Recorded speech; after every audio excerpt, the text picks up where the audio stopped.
ሰላም ጤና ይስጥልን ውድ አድማጭ ተመልካቾቻችን የዕለቱን የሀገር ውስጥና የባህር ማዶ አጫጭር አርዕስተ ዜናዎችን በቅድሚያ ወደ እናንተ እናደርሳለን። አብራችሁን ቆዩ።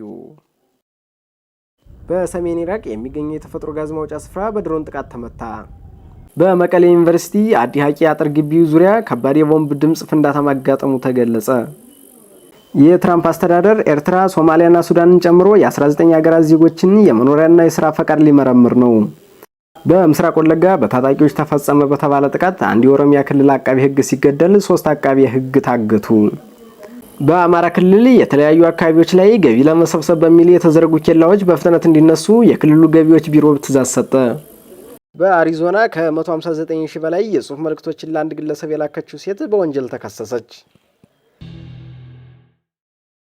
በመቀሌ ዩኒቨርሲቲ አዲ ሀቂ አጥር ግቢው ዙሪያ ከባድ የቦምብ ድምጽ ፍንዳታ ማጋጠሙ ተገለጸ።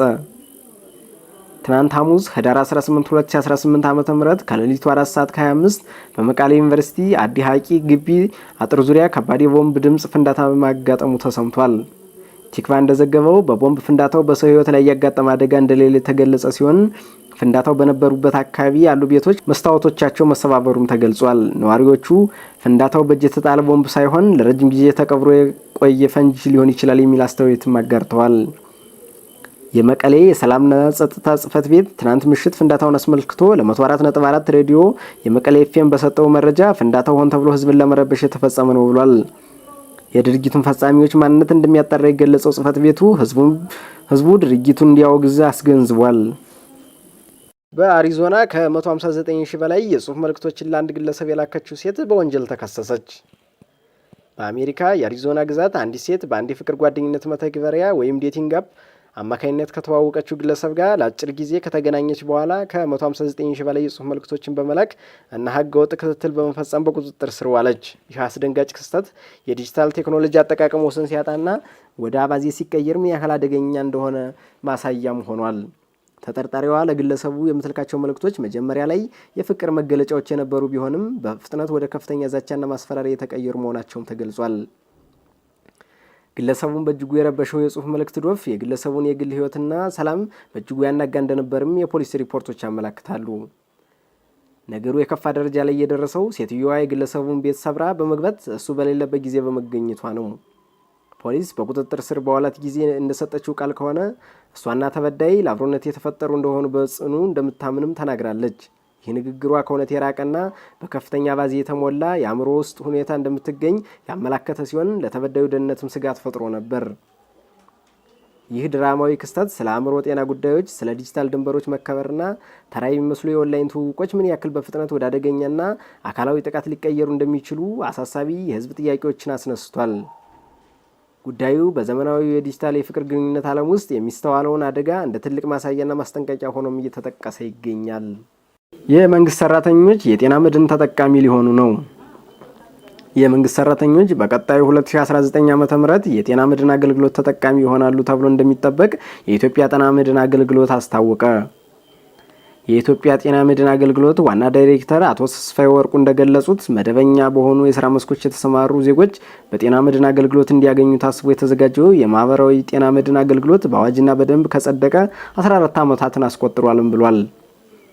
አዋጁ ሰራተኛው ከደመወዙ 3% እንዲቆረጥና የፌዴራልና የክልል መንግስታትም ለቀጠሩት ሰራተኛ 3% እንዲሸፍኑ ይደነግጋል። ሆኖም ግን ባለፉት ዓመታት በመንግስት በኩል በቂ ገንዘብ ባለመኖሩና በኑሮ ውድነቱ አማካኝነት ሳይተገበር ቢቆይም በዘንድሮ ዓመት ግን የተሻለ ተስፋ ታይቷልም ብለዋል። በዘንድሮ ዓመት በጤናው ዘርፍ የተሰማሩ ከ500 ሺህ በላይ ሰራተኞች ለአገልግሎቱ መመዝገባቸውን የጠቀሱት ዳይሬክተሩ በገንዘብ ሚኒስቴርም 4.5 ቢሊዮን ብር መጽደቁን ተናግረዋል። በሚቀጥለው ዓመትም ሁሉም የመንግስት ሰራተኞች ተጠቃሚ እንዲሆኑ የፌዴራልም ሆነ የክልል መንግስታት በጀት ይይዛሉ ተብሎ እንደሚጠበቅም አመላክተዋል። በዘንድሮው የአክሱም ጽዮን የንግስ ክብረ በዓል 2 ሚሊዮን ገደማ ሰዎች ሊገኙ እንደሚችሉ የአክሱም ባህልና ቱሪዝም ጽሕፈት ቤት ኃላፊ ተናገሩ። በየዓመቱ በድምቀት የሚከበረውና የበርካታ ቱሪስቶች መስህብ የሆነው የአክሱም ጽዮን የንግስ ክብረ በዓል ዘንድሮም 2 ሚሊዮን የሚሆኑ ሰዎች በዓሉን ለመታደም በስፍራው ሊገኙ እንደሚችሉ የአክሱም ከተማ ባህልና ቱሪዝም ጽሕፈት ቤት ኃላፊ ገብረመድህን ፍጹም ብርሃን ለአዲስ ማለዳ ተናግረዋል። ጽሕፈት ቤቱ ዕለቱን አስመልክቶ ከ2 ወራት በፊት ዝግጅት መጀመሩን ያነሱት ኃላፊው ይህን ክብረ በዓል የሚያስተባብሩ የተለያዩ ኮሚቴዎች መዋቅራቸውና የተለያዩ ስራዎች እየተሰሩ መሆኑን ማብራርተዋል። በዓሉን ለመታደም ከኢትዮጵያ ውጭ ካሉ ሀገራት ከሚመጡ ዜጎች ባሻገር በርካታ ቁጥር ያላቸው ከተለያዩ ክልሎች የሚመጡ ተሳታፊዎች መኖራቸውን የሚገልጹት ኃላፊው በዚህም በህዳር 17 እና 18 ቀን 2018 ዓ.ም ከአማራ ክልል 12 አውቶቡሶች እንግዶችን ይዞ እንደመጣና በተመሳሳይ ከሐረርና ድሬዳዋ የሚመጡ ተሳታፊዎችንም በመጠባበቅ ላይ መሆናቸውን ገልጸዋል። ጽሕፈት ቤቱ ለእንግዶቹ ማረፊያ ትምህርት ቤቶችና የማረፊያ ሆቴሎችን ያዘጋጀ መሆኑን በቀን ወደ ከተማ ይደረግ የነበረውን በረራ ወደ 8 ከፍ ማድረጉን በመጥቀስ የኢትዮጵያ አየር መንገድን አመስግነዋል። ክፍያውን በሚመለከት አምና አስከፍቶን ነበር፣ ነገር ግን ዘንድሮ 20% ቅናሽ አድርጓልም ብለዋል። ከዚህ ቀደም ባልተለመደ ሁኔታ ከበዓሉ ቀደም ብለው ባሉ ቀናት በርካታ ቁጥር ያለው ታዳሚ በዘንድሮ ዓመት መመልከታቸውን የሚያነሱት ገብረመድህን የሰላም ሁኔታው ቀድሞም የከተማዋ የተረጋጋች ነበረች፣ አሁን ደግሞ የጸጥታ ኃይሉ በመጠናከሩ ምንም የሚያሰጋ ነገር የለም ብለዋል።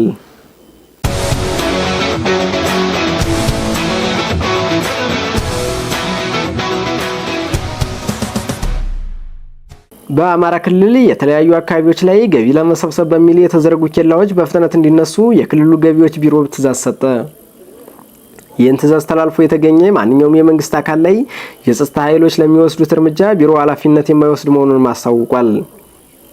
ቢሮ ይህንን ያሳወቀው በክልሉ የዞንና የከተማ አስተዳደር ስር ላሉ የገቢ መምሪያዎች ከትናንት በስቲያ ረቡዕ ህዳር 17 2018 ዓ.ም በጻፈው ደብዳቤ ነው። መስሪያ ቤቱ ትዕዛዙን ለመምሪያዎቹ ያስተላለፈው የአማራ ክልልን የኢኮኖሚ እንቅስቃሴዎች ገጥተዋል የተባሉ ኬላዎች እንዲነሱ ከክልሉ ሰላምና ጸጥታ ቢሮ ደብዳቤ ከተጻፈለት ከአንድ ሳምንት በኋላ ነው። በአማራ ክልል የተለያዩ አካባቢዎች የተቋቋሙ ኬላዎች የግብርናና የኢንዱስትሪ ምርት እንቅስቃሴን ሲያስተጓጉሉና ሲያዘገዩ እንደነበርም በደብዳቤ የጠቀሰው የክልሉ ገቢዎች ቢሮ ያልተገባ ክፍያን በማስከፈል የምርት ዋጋ እንዲጨምር ማድረጋቸውን ማትቷል። እነዚህ ድርጊቶች የኑሮ ውድነትን በማባባስ በሸማቾች ላይ ጫና ማሳደራቸውንም ደብዳቤው አክሏል። በአማራ ክልል ገቢዎች ቢሮ የከተማ አገልግሎት ገቢ ባለሙያ የሆኑት አቶ አሰፋ ወርቅዬ ዞኖችና ከተሞች ኬላዎችን ሲያቋቁሙ የነበረው ገቢን ለመሰብሰብ በሚደረግ ጥረት እንደነበር ለኢትዮጵያ ኢንሳይደር አስረድተዋል። ሆኖም በተወሰኑ ኪሎ ሜትሮች ልዩነት የሚቋቋሙ ኬላዎች በመበረከታቸው የአሽከርካሪዎች መጉላላት ማስከተሉን እንዲሁም በእነዚህ ቦታዎች የሚጠየቁ ክፍያዎች የምርት ዋጋን ጭማሪ እንዲኖር ማድረጉንም አብራርተዋል።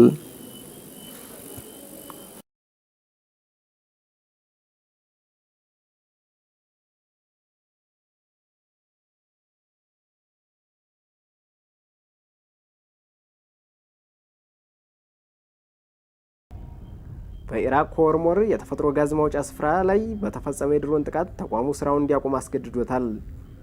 በሰሜናዊ ኢራቅ የኩርዲሽ ክልል አብዛኛው ኃይል እንዲቋረጥ አድርጓል ሲሉ የአካባቢው የመገናኛ ብዙሃን ዘግቧል። ጥቃቱ የተፈጸመው ረቡዕ ምሽት ላይ መሆኑን የሮይተርስ የዜና ወኪል ዘግቧል። በርካታ የጋዝ ማከማቻ በመመታቱ ፍንዳታና ከፍተኛ የእሳት አደጋ መከሰቱንም ኤጀንሲው ገልጿል።